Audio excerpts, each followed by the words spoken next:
draws me in. I don't know how long it's been since I've felt this way. Hey everyone, so this is a video about how I finally figured out what I wanted my future career to be, but how before I did, I really didn't know what I wanted to do for the rest of my life, for most of my life, and how that caused me tons of stress and anxiety. Stress and anxiety that I sometimes reacted to in strange ways. For example, there was a point where I dropped out of grad school, and instead of telling the people close to me what I was going through, I just continued to pretend to go to grad school, and I lied to everyone for 6 months. Also, I turned down a job to be a professional YouTuber working with some YouTube stars, and my brain couldn't make sense of why I made that decision, so I became incredibly depressed. And then I was a flight attendant for 5 years, so this video is that story. You could break my heart, I would take that willingly, knowing you're in love with me. But before we dive into the nitty-gritty details, first, a word from our sponsor. Hey everyone, how's it going? I was gonna do a cute thing with Frankly Gay here, but sadly it's just me, Ash, in my car, on my iPhone, because grad school is kicking my butt and I have no time. But I'm here to talk about something I've actually mentioned before on this channel, Amino. Amino is a cool community app that connects people who are passionate about all sorts of topics and or fandoms, but what's rad is they recently added a new story feature that I'm taking advantage of by posting some original content on, just for Amino. It's called Queer Probs, and is a multi-episode skit-style series, which attempts to highlight and bring some levity to everyday LGBT+ struggles. Basically, I read some #relatable problems and act them out. Here is a clip. Story number 3, No Second Date for You by A.M. Calzone. I had a friend who wanted me to try and go on a date with his friend. I hesitantly agreed, and we had a decent time. Until I told him I was non-binary, and he said, No, you're not. You're not, cause I'm straight, so... yeah. If you want to watch, you can click the link below to download Amino, and then search for my name, Ash Hardell, and be sure to follow me. You can also leave your own awkward story in a comment on my profile, and maybe I'll feature it in an episode one day. There's a guy. Hi, guy. I have to go do lots of reading, and make many discussion posts, and create flashcards now. Goodbye! I went to the University of Minnesota, and honestly, I just went there because my friends went there, and I didn't have a clue what I was interested in. So they were a safety net, they made me comfortable, and it was a good school, so I was like, that's good enough for me. I started out, ironically, as a psych major, but when I told folks that, everybody looked at me and they were like, oh, well, that'll change. Everyone starts out as a psych major. Or they'd say things like, have fun getting a job with that. And since I had absolutely no self-confidence, I really took that, internalized that, and was like, well, I guess I can't major in psychology, what else should I try? And so my activisty, idealist, college mentality brain was like, hey, you like to make a difference, go into poli-sci. Then maybe you can have an influence on legislation to make change and etc. But I hated everyone in any poli-sci class I took. They were so argumentative and self-righteous and just really intense that I knew that I would be crushed in that kind of environment. So I was like, I guess that's not for me either. So I thought to myself, what is the most, I don't know, wide-reaching kind of degree that I know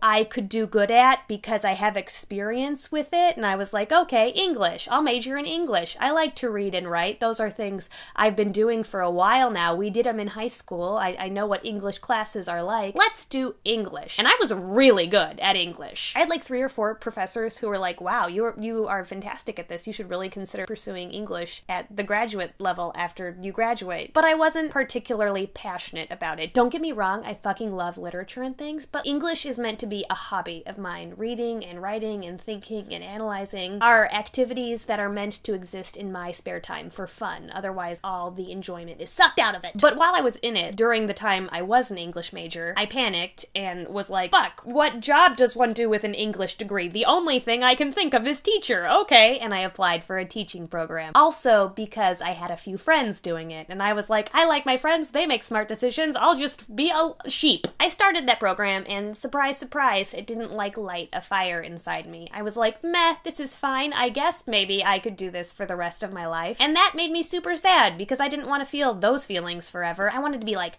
this is like exciting, I'm into it. So when I started really liking my American Sign Language classes, I switched majors. I became a speech, language, and hearing science major. And I thought I could use my ASL skills to work with deaf and hard of hearing people in an educational setting. And that is the major I ended up graduating with, speech, language, hearing sciences. I really loved learning about linguistics and phonetics and the ear and sound and frequencies. And I fucking loved my ASL classes. So learning all of that was really rad and fun. But when I started graduate school for my Master's of Education, I quickly realized, yeah, no, this isn't where I'm meant to be. And the worst part is, I can't even really tell you why. It was like a fuzzy breakup, but one that definitely had to happen. It's like when somebody dumps someone and they look at them and say, you didn't do anything wrong, it's just not there. The chemistry's not there. Something in me is saying it's not meant to be. It's not you, it's me, and I can't pinpoint what it is, and I don't want you to change it all. There was nothing wrong with you, it's just we're not meant to, you know? That was like me and my Master's of Education, as well as any other career I'd ever considered in my life. It really felt like trying to find a partner. I was always just missing that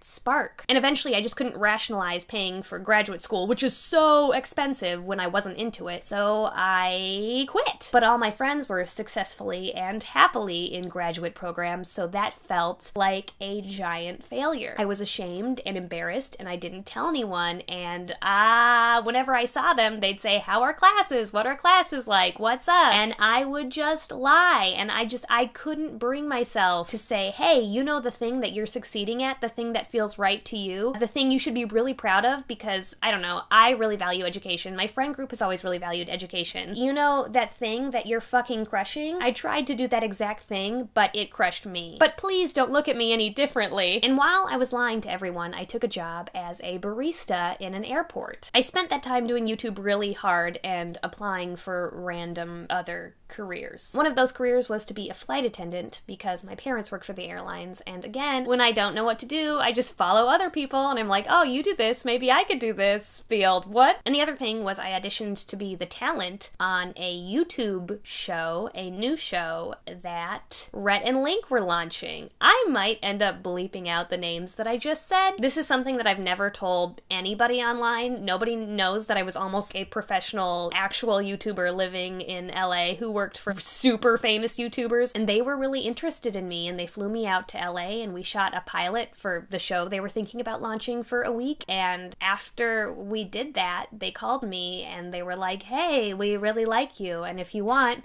you should totally move to LA and like be a YouTuber, and we will hook you up with, you know, compensation and equipment and a set. And you know, they knew everybody who was anybody, and it was just the most amazing opportunity in the world, and it's like something that would and will probably ever only come around one time in a human being's life. And what killed me was I had to say no, because just like everything else I'd ever thought about doing, it didn't feel right. This one, though, had a little bit more tangible of a reason. I just really didn't like being in LA and being in showbiz. It wasn't a good fit for me because a lot of it felt like networking and schmoozing, and there seemed to be this underlying emphasis on status and success and this pressure to be famous and have connections, and it just felt icky and not for me. And that is absolutely not a reflection on the YouTubers who were launching the show that I was potentially going to work on. That is just a reflection of the industry. Those two YouTubers were wonderful and fantastic and supportive and kind and compassionate and great, and it killed me that I passed on working with them, because I was offered that job and a job as being a flight attendant within the same few days, and I had to pick. And it was the hardest choice in the world, because in every way, one kind of sounded like my dream job. I was pouring so much time and effort into YouTube, and I fucking loved YouTube. Why wouldn't I want to be a YouTuber? But I'm really not meant to be a YouTuber. It's like, I love YouTube, but I like to do YouTube as a hobby. I don't like to take it too seriously. I hate status. I hate having to play the YouTube game. I hate the pressure of having to stay relevant. Yeah, mentally, doing YouTube as a full-time career is not for me. And I think subconsciously and like in my bones at the time, I knew that, which is why I said no. But the like opportunist in me and the person who wanted so badly to have a career and a path and a really cool, rad one I was passionate about also felt so disappointed and thought that that choice just didn't make any sense. And then when I started being a flight attendant, it obviously wasn't super glamorous or amazing. and a huge part of me felt like I made the wrong choice, so I spiraled into this massive depression. I was like, who the fuck would choose being a flight attendant versus like working for and amongst the stars? And the answer is me, because I am, like I said, genuinely not meant to go into entertainment. But that was hard to rationalize in the moment because I had so many feelings and so much panic and so much desperation for finding my purpose, and I was young. And let me be clear, the decision wasn't actually between being a flight attendant and a professional YouTuber. The decision was really between being a professional YouTuber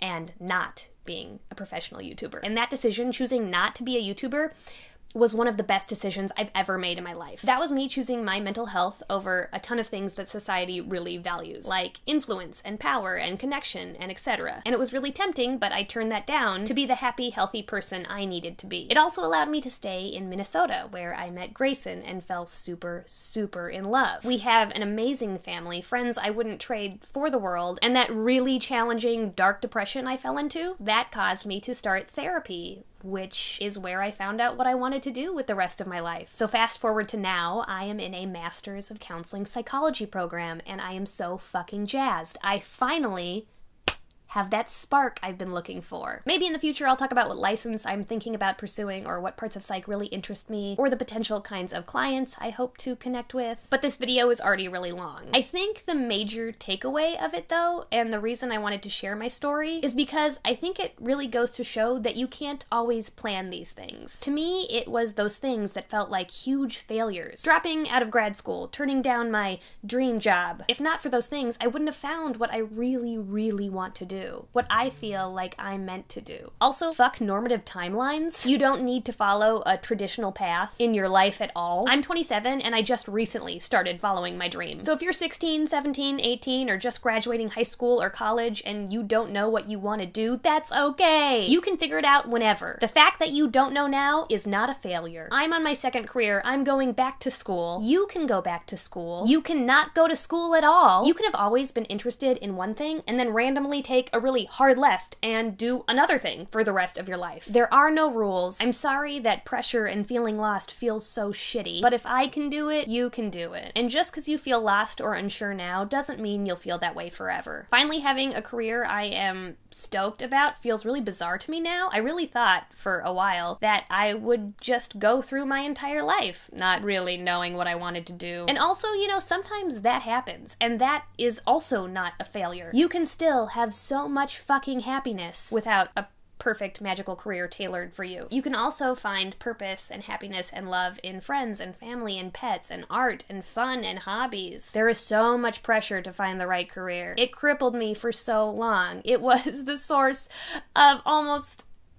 No, that's not. It was the source of much of my anxiety and depression. And I just want to give people permission to not know what they want to do. You don't have to know what you want to do. But if you really want to find what you want to do one day, I also want my story to give you hope. I eventually did find out what I wanted to do, and it does feel really good. This was rambly. It wasn't scripted. It was a lot of info that I've never shared before, so I hope my story doesn't change the way you think of me, but yeah. I also just had my first couple days of classes this past week, and it was so good! It was so good! I'm so happy. Let me know if you want me to talk more about counseling psych and therapy and going into therapy and etc. And let me know if you are currently struggling trying to find out what you want to do and how you're handling that.